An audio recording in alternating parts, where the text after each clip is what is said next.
This is your WLAK Daily News Roundup for Lake Air, 107.5 FM and 1260 AM in Amory. Civic Media News. I'm Terry Bell. Here's what Wisconsin needs to know.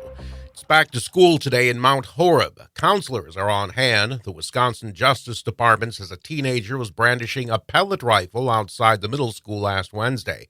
Police are on leave after killing the boy. State agents are poring over body camera video. The boy never got into the school and no one inside was hurt. Talks are ongoing between Universities of Wisconsin leaders and student protesters over encampments. Campus Police Friday agreed not to interfere with the tent village in Madison, but UW System President Jay Rothman says other demands are off the table. The issues that are being protested are ones of foreign policy, not of university investment. So I just view that as a red herring. Rothman speaking on WYSN TV's Up Front. President Biden's visit to Wisconsin Wednesday will highlight a massive increase in the scale of Microsoft's future data center in Mount Pleasant. Microsoft is building a $1 billion data center building at the Wisconsin Innovation Park. The Journal Sentinel reports the first phase is just the tip of the iceberg for Microsoft's plans for Racine County. Wisconsin is getting a $62 million grant from the Biden administration to help install solar power, but those types of projects might be against Wisconsin law. The Cap Times of Madison reports it's not clear how it will all work out. Stakeholders in the state will finalize grant planning in the coming weeks. Inmates in Wisconsin state prisons are finding expression and healing through art. Deborah Bremer is the curator of an exhibit called Art Against the Odds. She says the results are uplifting for inmates and their families.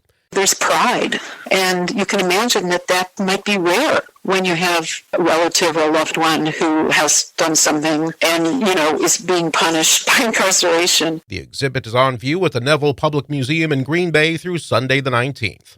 I'm Terry Bell, Civic Media News. Now here's what you need to know closer to home. For WLAK News, I'm James Kelly. Oakleaf Medical Network has begun taking patients at their new clinics throughout the region. The organization took over 2 former Prevea clinics in Cornell and Ladysmith, and both are now accepting patients offering similar services to what was offered under Prevea. Another Oakleaf facility is set to open on Monday in Menominee, and officials are still working to open a new clinic in Rice Lake. The openings come as the entire Chippewa Valley continues to adjust to the recent sudden departure of HSHS and Prevea. Applications for the 2024 elk hunt season are now being accepted by the Wisconsin Department of Natural Resources. This year will mark the first time the Black River Elk Range is open for hunting since elk were reintroduced to the state, and applicants will have a choice between Black River or Clam Lake Elk Range when they apply. Applications can be purchased online through the Go Wild license portal or through an in-person licensed sales agent for $10. The application period will run through May 31st. The city of Superior is reminding residents to purchase a boat launch pass as inland fishing season gets underway. According to a Fox 21 report, the boat launches are maintained with public funds, so the city charges a launch fee to support them. Residents can either get an annual or day launch pass for the launchers at Arrowhead, North 21st Street, Barker's Island, Loon's Foot Landing, Pokegama, and Wisconsin Point. The passes can either be purchased online or at a variety of places in person. A good number of volunteers showed up for Duluth's Clean Your Creek cleanup event over the weekend. According to a Northern News Now report, the goal of the event is to remove trash and debris from the area's local waterways with the hope of preventing that trash and debris from making its way into the St. Louis River or even Lake Superior. Organizers were reportedly surprised at how many volunteers came out for this year's event and say the cleanups have cleared over 25,000 pounds of trash over the years. State Representative Chance Green has announced his bid for re-election to the Wisconsin State Assembly in the newly drawn 74th District. According to his campaign announcement, Green touted his track record of delivering conservative policies for the region, highlighting tax cuts, economy and infrastructure, protecting sporting heritage, and maintaining election integrity. The newly drawn district will cover the entirety of Iron, Sawyer, and Washburn counties, and parts of Ashland, Douglas, Bayfield, and Burnett counties. As inland fishing season gets underway this weekend, anglers in the Hayward area may see a lure library on their way to the water. According to a Northern News Now report, a young Eagle Scout set up 2 lure libraries in the Hayward area and one at Whitefish Lake, where fishing enthusiasts borrow, donate, and even keep a variety of fishing lures. The Eagle Scout reportedly set up the libraries hoping it would make fishing more accessible for other kids who might not have a boat or their own equipment. Following the announcement that Marshfield Medical Center Rice Lake would be temporarily pausing its labor and delivery services, Tamarack Health Hayward Medical Center has announced it can take in expecting mothers in the area. According to a statement sent out on Friday, the organization offers pregnancy and birth care services with large private birthing suites and a Journey Through Parenthood program to educate families about the childbirth process. The Marshfield pause is expected to last 30 to 60 days.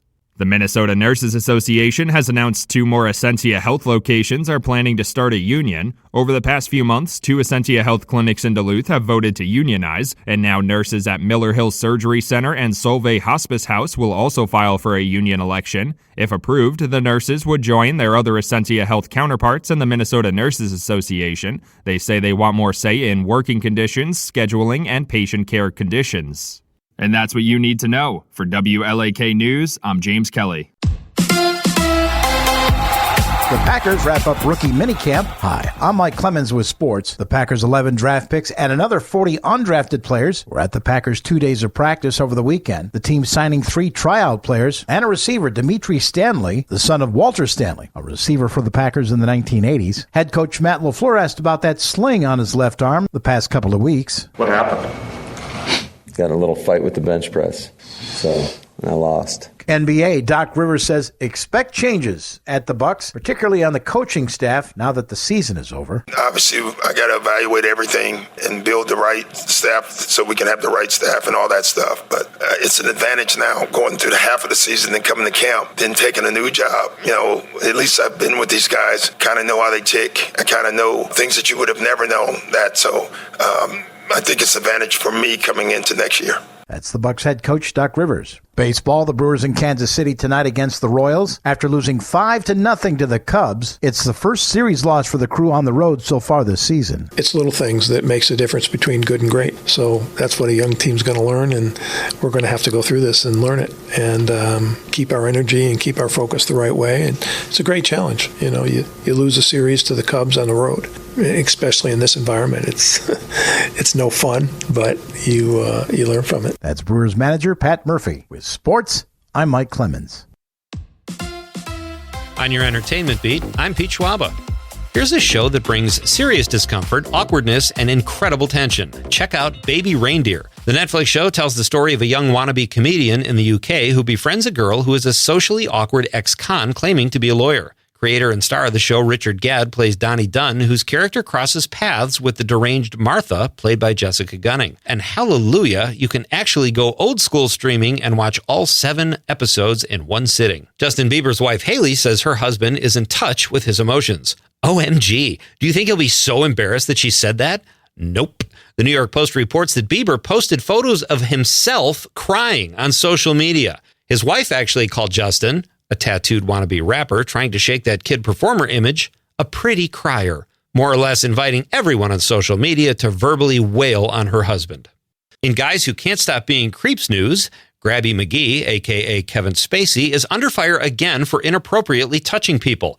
Not so ironically, the allegations come before the release of a new documentary about Kevin Spacey for, wait for it, inappropriately touching people. To keep the investigations easier, authorities have asked people that haven't been groped by Spacey to please come forward.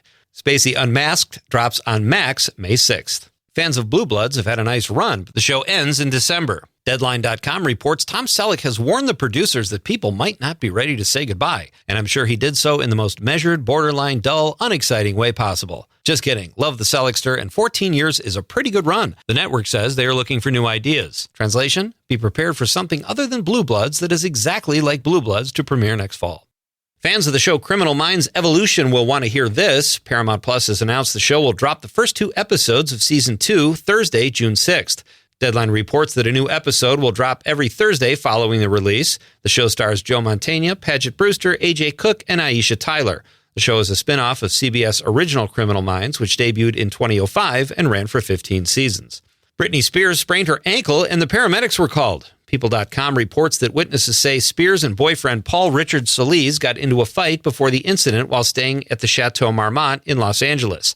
Spears, who was newly divorced and coming off a long legal battle with her father, seemed embarrassed by the incident, saying she twisted her ankle and the paramedics caused a whole big scene. Paramedics for a twisted ankle? Doesn't the Chateau have an ice machine? And who sprains their ankle in a lover's quarrel? Must have been one heck of a dance-off. For more showbiz fun, tune into Nightlight with me, Pete Schwaba, weeknights from 7 to 9 p.m. on the Civic Media Radio Network. Mostly sunny today. We'll get to 72 for a high this afternoon. The wind out of the southeast at around 10 to 20. Tonight, partly cloudy this evening. Scattered thunderstorms after midnight, low of 55. Tomorrow, cloudy, scattered thunderstorms with some locally heavy rain and a high of 66.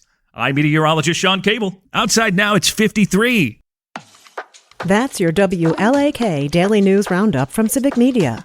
Subscribe to this podcast on Spotify, Apple, or wherever you find your podcasts. Find more news at lakeair.radio.